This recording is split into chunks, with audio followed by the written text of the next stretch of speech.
Today is Amazon Prime Day and promising to be chock full of killer deals. But are you actually getting the best prices for what you buy? The latest Consumer Watchdog report says no. Wow, and here to discuss is Carmen Balber, Executive Director with Consumer Watchdog. And thank you so much for joining us. We appreciate that, especially on a big day today like today. Well, talk about this study and deceptive pricing. What did it find?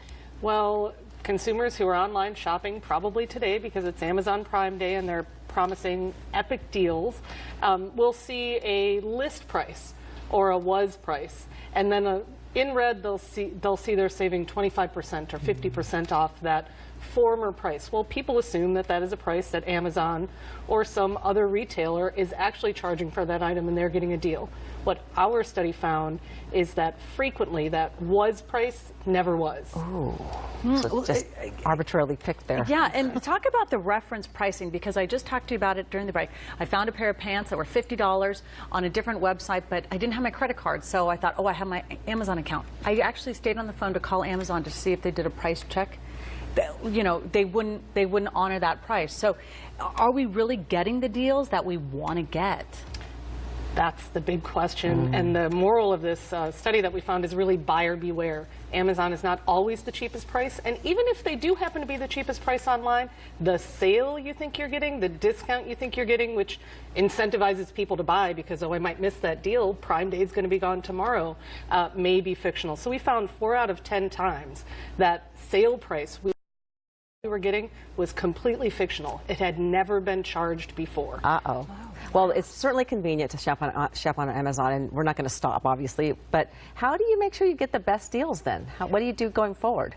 What we recommend is that consumers comparison shop. And, you know, in a brick and mortar store, that used to be hard. If you're at Walmart, you're at Target, you're going to buy the item because you don't want to go next door to find a different price.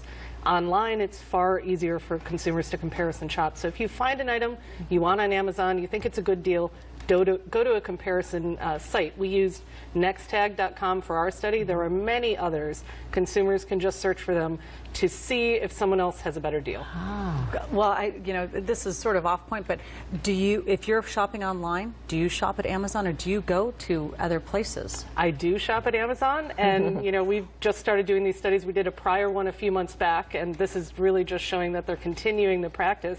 Now I do start looking at reference prices. I do comparison shop. Interesting. Well, I heard Walmart has as many items as Amazon, but just we don't know that. It's not advertised. Exactly. And I think that's really the moral of the story. People think that Amazon is the cheapest because they're so huge, and frequently they can be, but because they have that perception with consumers and that trust, they can manipulate that perception as well. Wow. Good to know that as I look at my list of things I've purchased over the last few years. I've just started doing this. I mean, it's very recent. So, Carmen, thank you very much. And it is food for thought for us to try to get the best deals. And if you'd like to read the Consumer Watchdog report or see more of their findings, go to ConsumerWatchdog.org. Yeah, we need to have you back, Carmen.